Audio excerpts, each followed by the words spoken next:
Hello everyone, and welcome to this week's Skyrim mod video. This week we're going to be taking a look at a couple of custom character race skins, as well as an update to the Inuyasha weapons, now titled the Inuyasha Weapons Revamp. Without further ado, let's begin. In their tongue, he's Dovahkiin, Dragonborn.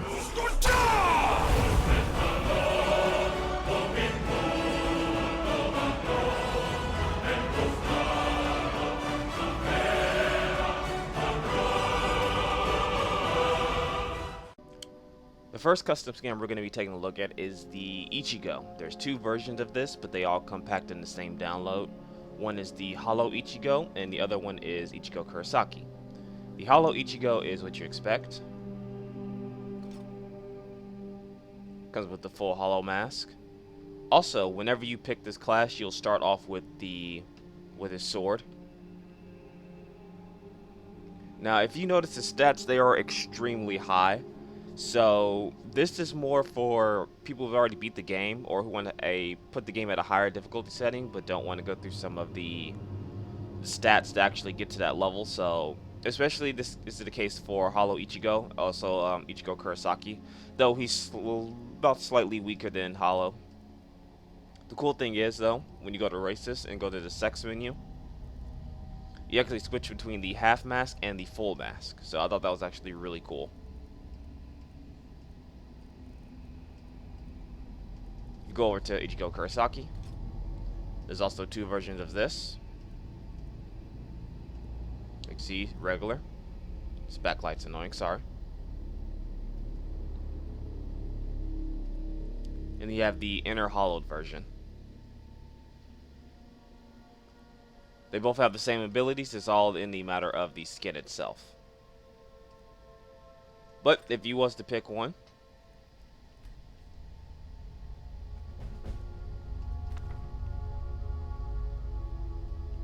inside your items, you'll be starting off with the Zangetsu. The reason I have three is this is not really a bug. This is something that happens when you switch between Hollow Ichigo and regular Ichigo. Each time you switch between the two characters in the custom race menu, you will spawn with a new Zangetsu. They're all the same type of Zangetsu, but you'll always spawn with one when you switch between the character classes. So be aware of that. It's advised that you don't continuously switch, otherwise you'll fill your inventory with Zangetsus. The second custom race is probably one of my personal favorites from these here is the Lin Kuei, or the Sub-Zero custom race. As you can see here, again, his stats are pretty high for a level 1 character. Gives you a nice description of what the Lin Kuei are, and a little description of what they was in the Mortal Kombat universe. When you pick this race, you can, when you pick this race, you'll get a abundance of frost power spells. If you wish to change the armor slightly, if you go to Sex 1, you'll get a more robed classic version of Sub-Zero, minus and slightly armored version. Personally, I like the cloth version a little bit better. So whenever you pick the Lin Kuei race, what you'll get is a abundance of frost magic spells, such as the Blizzard, Frost Cloak, Frost Rune, Frost Bite, Ice Spike, Ice Storm, Ice Spear, Wall of Frost. And there's two versions of the Wall of Frost. One is a close range touch spell. The other one is a blast spell. Now, something to note with these spells, as the majority of them use two-handed animations. I'm not sure if that's intentional or if that was just on accident. But, of course, Blizzard's going to be a two-handed spell. It's one of the more powerful master spells of the Frost class. But for something like Frostbite, it's considered a two-handed spell, as you can see here, for whatever reason, when usually it is a one-handed spell. Same with things like the Ice Spike. It starts off as a one-handed animation, but it quickly turns into a two-handed animation. But, as I was saying before, if you pick this custom character race, you are going to start off a bit more powerful than usual. So it is recommended to scale up the difficulty according, or if you have custom mods that alter the difficulty level of Skyrim, it may be a good idea to use those in conjunction with some of these character race skins. The third character skin I'm going to be showing off is the Link character skin from, of course, the Legend of Zelda. Now, based on how he looks, I think this is from either Hyrule Warriors or from Skyward Sword. I'm going to guess probably Hyrule Warriors, but I'm probably wrong about that, based on how his character looks. But this one's alright. in terms of looks. It does feel a bit more cartoony as to the previous ones I've shown off. But regardless, what you can do with this is, in the sexes, you can either have it as Sex 0, which is his base skin, or if you choose Sex 1, you can play as Dark Link, which is actually really cool. So I thought those were pretty cool. Once you select the Link character class skin, you'll actually get a couple of weapons, and I will show that off here in the next clip. So if you used to choose the Link custom race skin, what you would get is Link's bow. Unfortunately, don't get any arrows with it.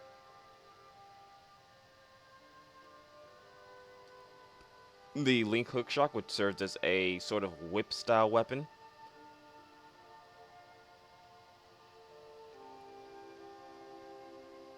And of course the Master Sword, which is probably one of the better modeled Master Swords I've seen.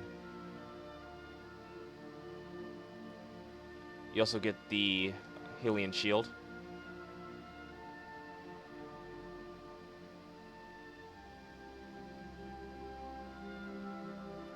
Very cool, and actually have pretty decent stats on them. They sell for a bajillion amount of gold, so if you ever become short on gold, there you go.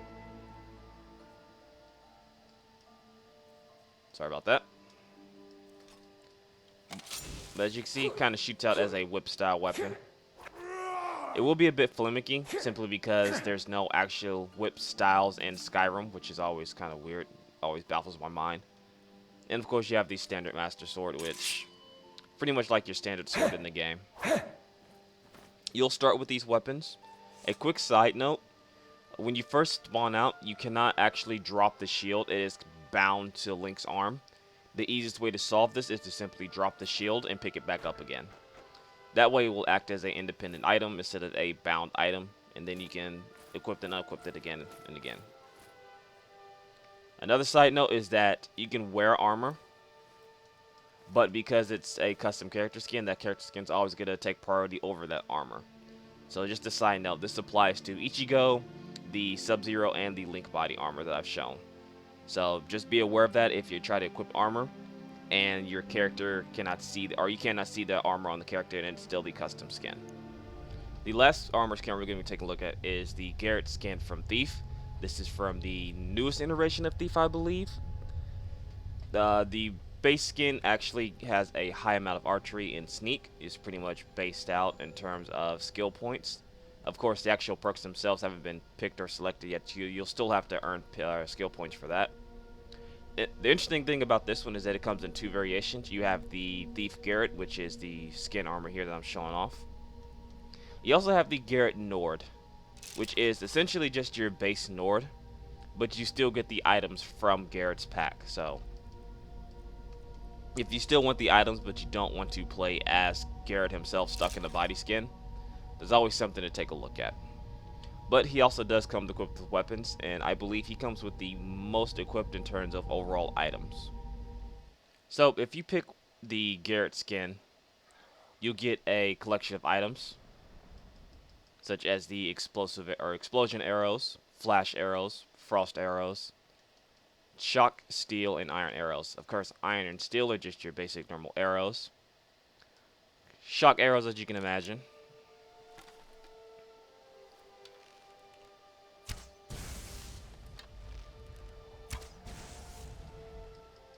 Same thing with frost arrows.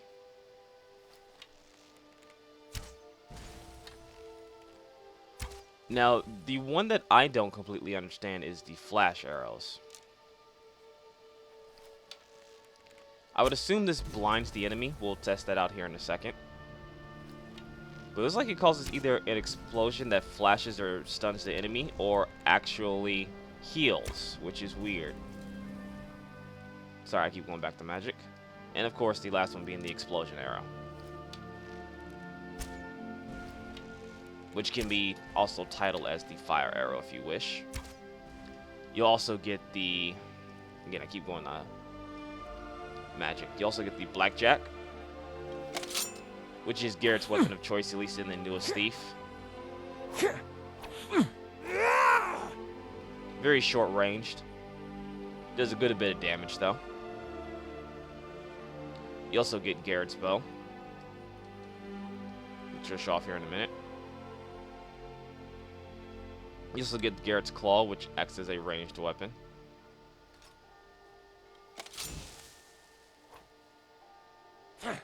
Same problem with any ranged whipped weapon that is made into Skyrim. It's going to have weird animations.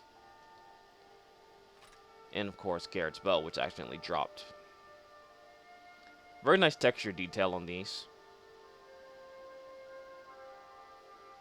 I like it. You also get a couple of powers with this. One is being Garrett's spear chains, and the other one is being Thief Garrett's grappling hook. According to this, the spear chain shoots chains with spearheads pulling your target towards you, dealing damage along the way. So think of it as Scorpion. We'll actually try this out with a couple of bandits here. So we accidentally killed the belly in testing, but that's okay. There's someone here we can test this on.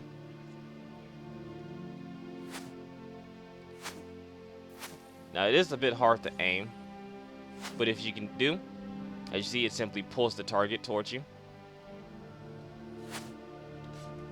Also doing damage as the target is pulled. That is the spear chains. The Garrett grappling hook looks like it chains hook your enemies to lift you up to the target. Seems a bit weird. Imagine you have to be using Garrett's Claw for this, maybe. There's no escape.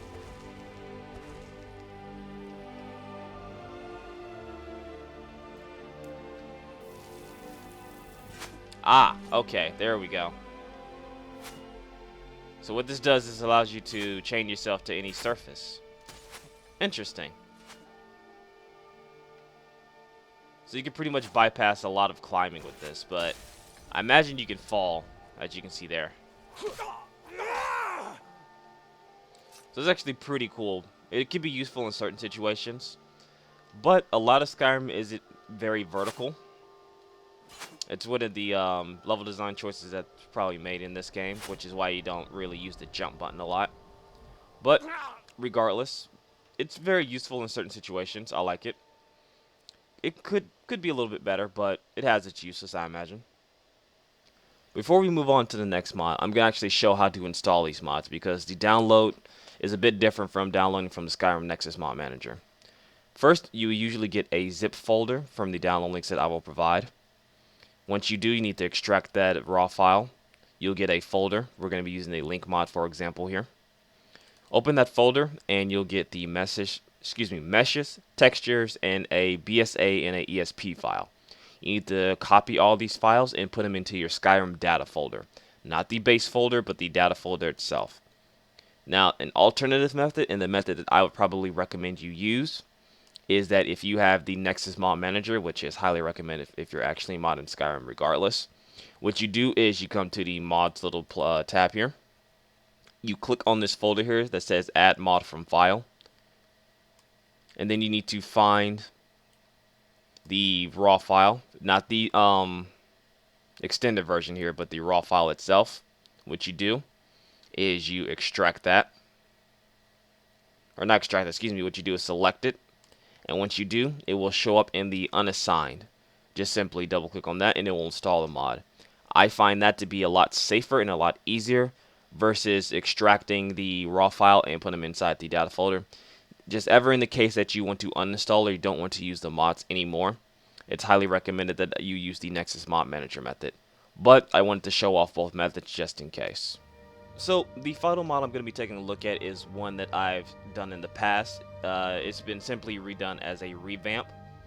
The majority of the revamp comes from the items themselves. They've all been reskinned and retextured to fit their anime counterparts a bit better, such as the Baku Saiga,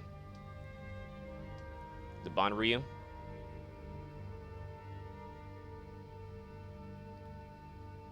the Black Tetsaiga,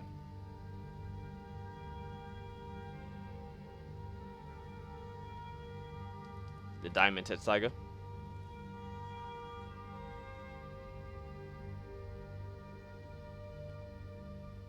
the Dragon Scale Tetsaiga,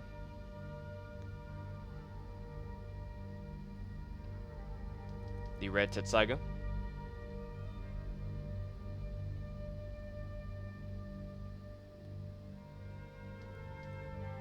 the Souga, which I'm pronouncing wrong. I already know I am, so. The Tensaiga.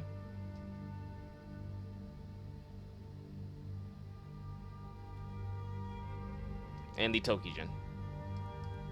Also the Tensaiga, but it still has the same animation, or not animation, but same texture as before, excuse me. And the Tokijin.